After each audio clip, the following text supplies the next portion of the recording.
Part 1. You will hear a man called Peter phoning a sports center manager about a job. First, you have some time to look at questions 1 to 4.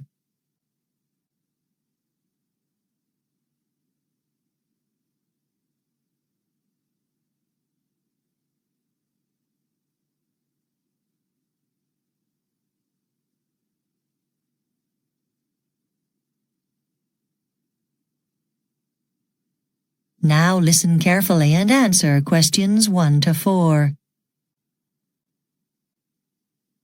Hello, Fernley Sports Center. How can I help you?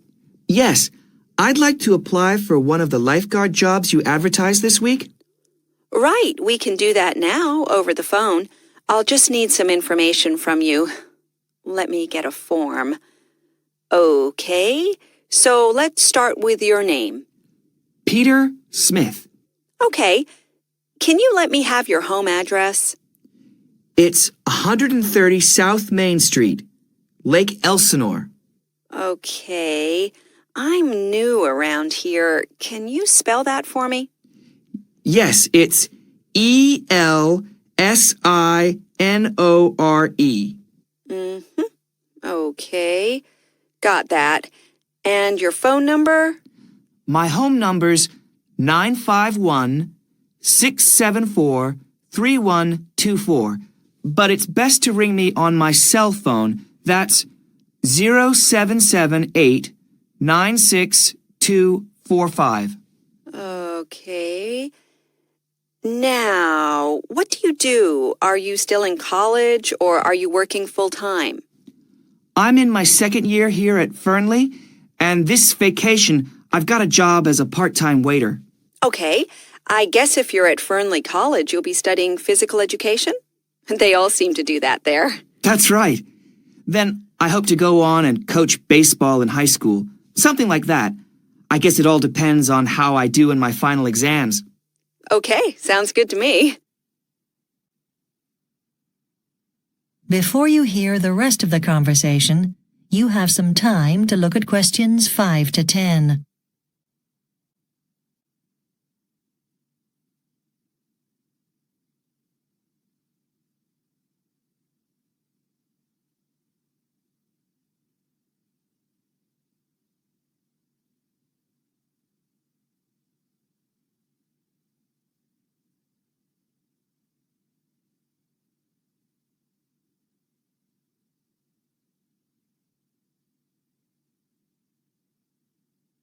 Now listen and answer questions 5 to 10. Now, the next part of the form deals with qualifications. Do you have the water safety certificate?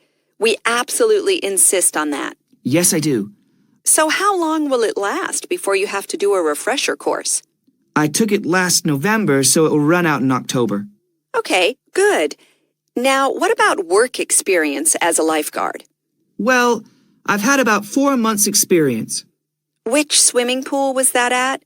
I need to have details of your employer, obviously, so we can get a reference. Oh, it was at the beach here in Fernley. I can get the number of the person you need to contact. Good. And do you have any other additional skills I can put down? You can put down diving. I've done that for a long time now. I'm also keen on rock climbing, but that's not really relevant here. No. Okay. And I need to ask when you would prefer to work. You can choose either Saturday mornings or any time Monday to Friday. We've got enough people on Sundays at the moment. Well, not Monday to Friday, because I'm at the restaurant weekday evenings. Okay. We open at 6. Could you start that early? No, that's fine. I'd prefer that to working late. Okay. Now I need to speak to the committee who run the sports center here, but you should hear back from us pretty soon, and then they'll probably arrange an interview. Thanks very much. Great. Now, before you go, I'd just like to ask you how you found out about our advertisement. We always ask this. Was it from the newspaper or the radio? I heard the advertisement this morning when I was driving into college. I don't usually read the local paper. All right, thanks. Well, that's all. Hope to see you soon. That is the end of Part 1. You now have 1 minute to check your answers to Part 1.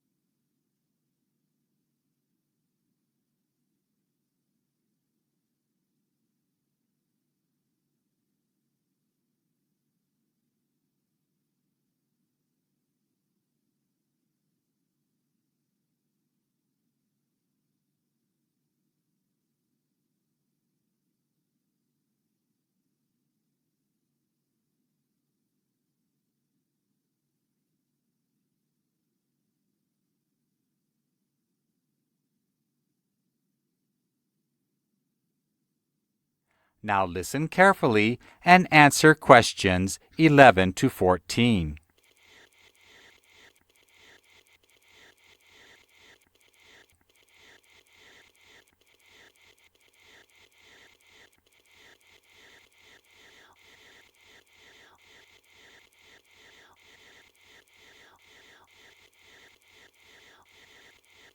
Welcome to our holiday special. Today I'll be talking about a new cycle route in this area called the Amsden Way. It's well signposted so you can see exactly where to go. And it's an easy route with no steep hills. It's 35 kilometers long from Amsden to Lowington and consists partly of cycle paths and partly roads. Let me outline the route briefly, starting at Amsden Railway Station. The first part is a cycle path running eastwards, roughly parallel to the rail track. Almost immediately, the railway curves away and goes around the southern side of a little lake. But the cycle path takes the northern route around the lake. Keep your eyes open for the swans that nest there. The path then joins the road, and the next landmark is a group of massive rocks which tower over the countryside. You will see them to the east of the road just before the road goes under the railway. They are very impressive. Soon, you'll come to a fork in the road where you're going to leave the road and head off toward the river. But if you want to make a detour to Colleen Nature Reserve, go straight on instead of leaving the road here. Continuing along the cycle path, you'll reach the River Cleeve. The cycle path follows the river southwards. After a bit, you'll see the Ashington China Factory, which closed in 1962. When you get there, there's a bridge over the river, and you carry on with Langton Forest to the south and farmland to the north. The route ends at Langton Village, where you'll find a railway station. So, you can either catch the train here or cycle back to Amsden. Before you hear the rest of the program, you have some time to look at questions 15 to 20.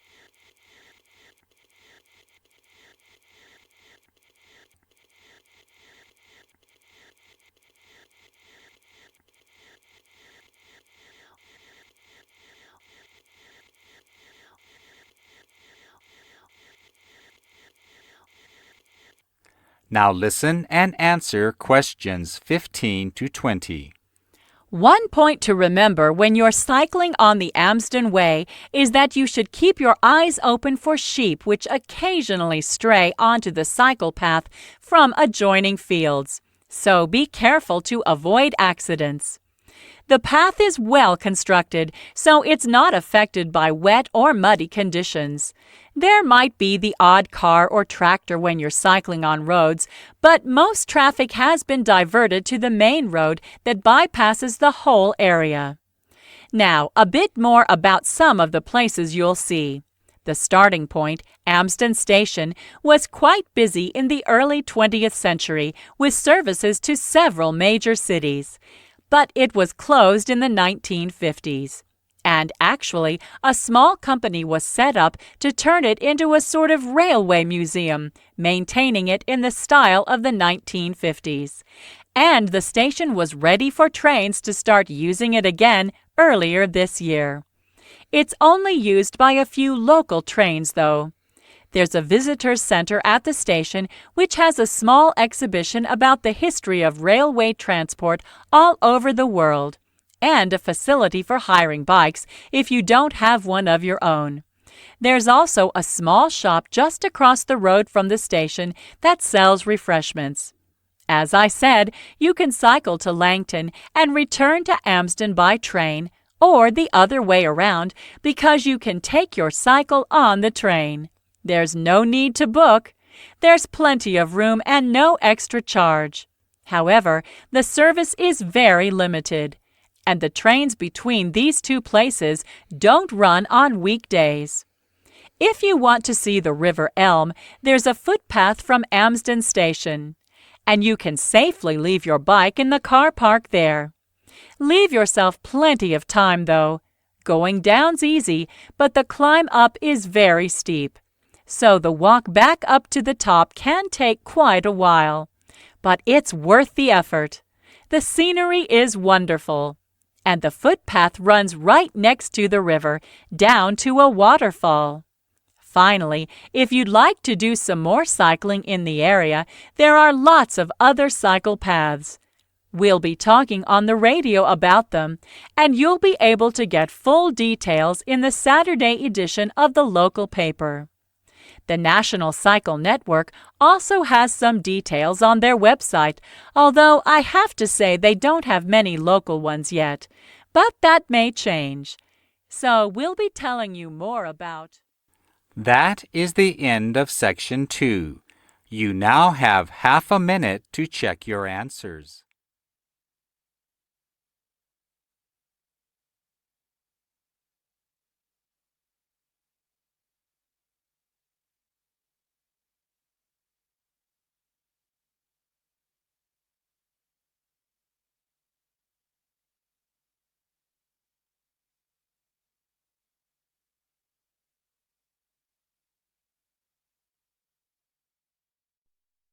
Section 3. You'll hear two students named Rick and Nina discussing about selective courses. First, you have some time to look at questions 21 to 26.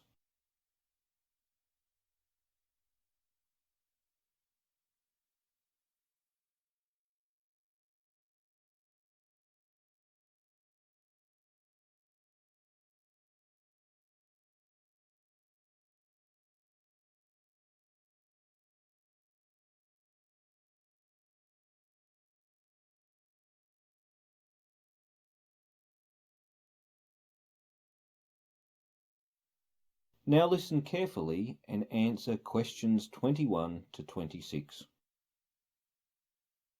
Hey Nina, have you chosen a selective course yet? Not really, Rick. I haven't made up my mind yet. What about you? Me either.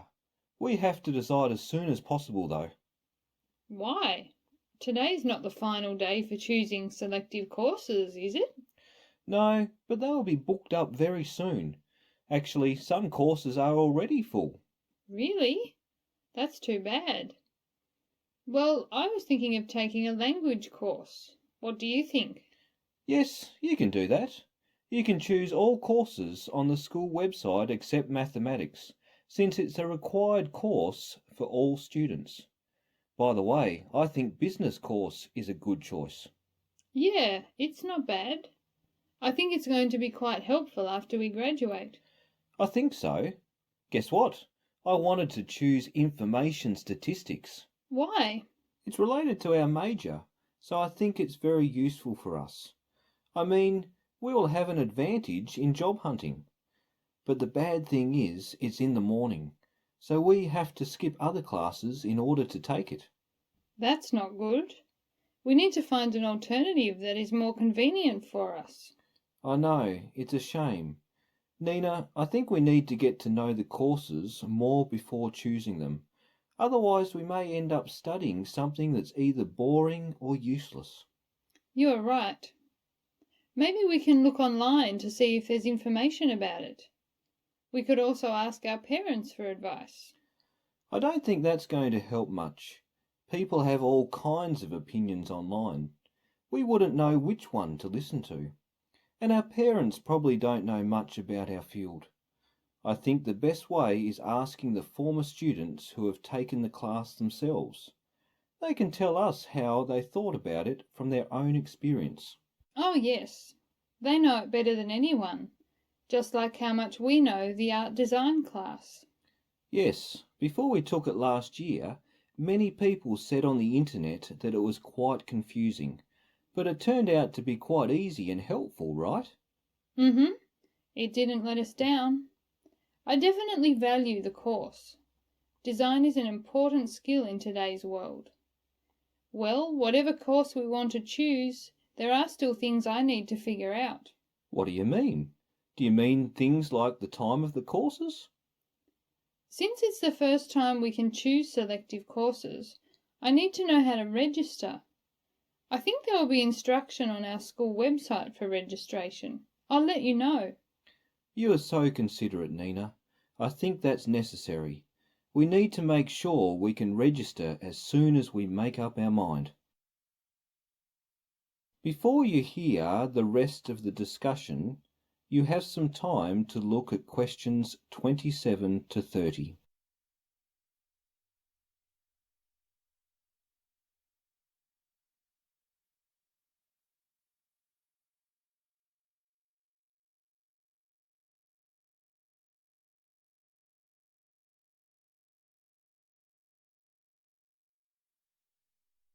Now listen and answer questions 27 to 30. The courses we studied last semester were quite interesting. Maybe we could get some inspiration from those courses. Do you think so? Well, yeah, some of them were quite fun for me, such as metallurgy, though there were quite a lot of terms to remember. But there's also a lot of useful information about it on the internet, which made things easier. That's right, I can refer to many things when I was working on the paper. And the professor in fluid mechanics was really patient. His explanation was crystal clear, so students had no difficulty understanding it. Yes, that's true. I was good at this course. What do you think of computing? I think it was kind of boring in the beginning. Do you think so? That's exactly how I felt. There are a lot of numbers to deal with, but thankfully it got more interesting when the course went on. Right. Because later we could relate the theories to real life examples. Exactly. Another course that I think was really practical is energy economy. Oh, yes. There were a lot of practical works in the course. What we learned can come in handy in our future jobs. We should make the decision based on our own experience and preference. Yeah. Anyway, we really need to hurry up. I'm sure we can reach a conclusion today. That is the end of section 3. You now have half a minute to check your answers.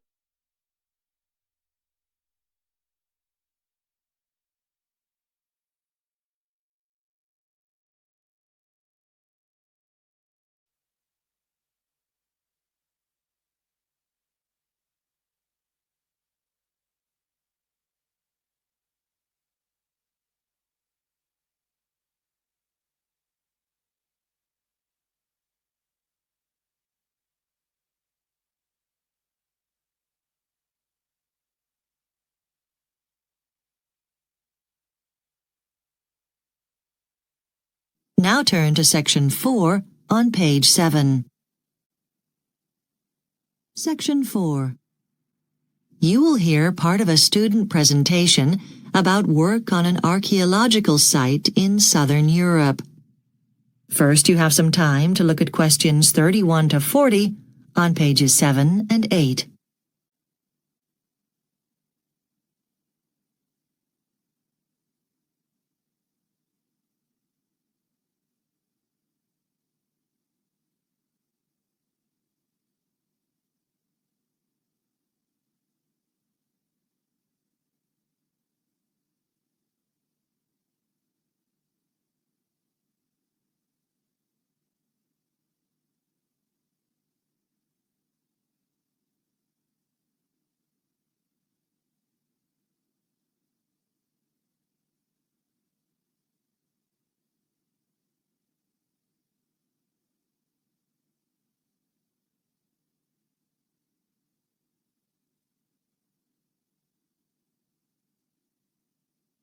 Now listen carefully and answer questions 31 to 40. For my presentation, I'm going to talk to you about the archaeological dig I went on in the summer at the site of Trimera in southern Europe near the Mediterranean Sea. The site is backed by a range of mountains to the north, overlooking a green, fertile plain to the south. Let me first give you an idea of the history of the area and the growth of the city. The first evidence we have of human settlement in the Trimera area is of hunter-gatherers around 12,000 years ago.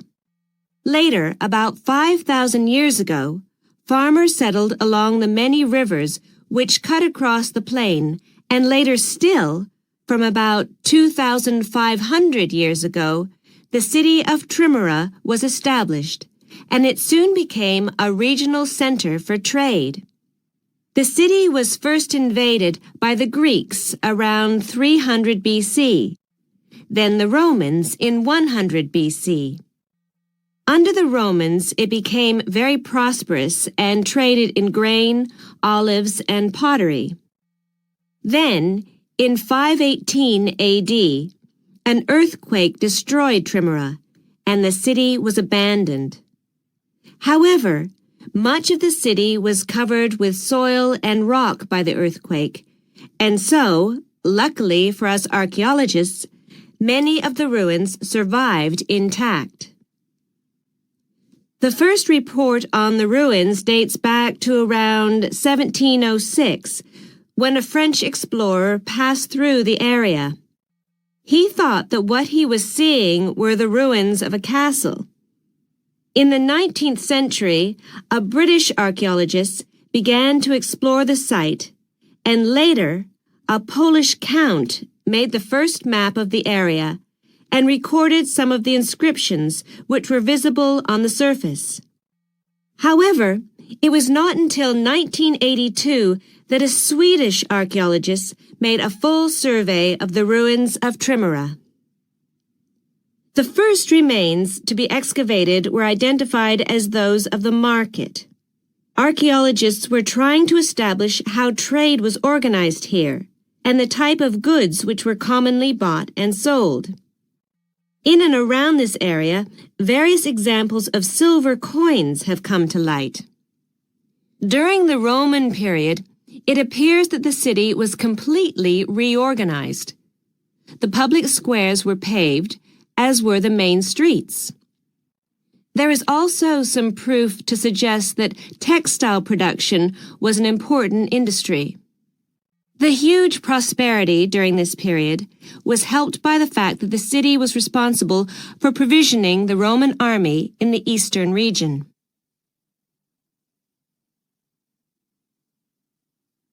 Now what I'd like to do is talk about some of the more important buildings in some detail. First of all, the Doric House. This Greek building is located to the east of the city, near the copper mines. This building is where the local population would come to get their water. The fact that the ruins were so well preserved has meant that the team of archaeologists excavating the site has been able to partially reconstruct the building. The remains of a theater are to be found in the northwest of the city, adjacent to the river, where a magnificent bridge made of stone has recently been unearthed. In Roman times, the theater appears to have been extended and may have been able to take up to 5,000 spectators. In the southwestern corner of the city are the remains of an elegant stairway. It dates back to about 37 AD. The stairway is decorated with sculptures of lions as opposed to bears found in other parts of the site. This is possibly because of trading links with Africa. Finally, the most recent discovery has been at the site of the Roman baths, in the central area of Trimera. Here, a huge statue of an emperor from the Roman period was excavated. It appears to have been carved in pieces and then taken to the site and put together. The statue is very finely detailed, and the recent discovery of marble toes and the hem of a dress suggests that a companion statue may also be buried in the bath's site. During the dig, I was responsible for many things. That is the end of section 4. You now have half a minute to check your answers.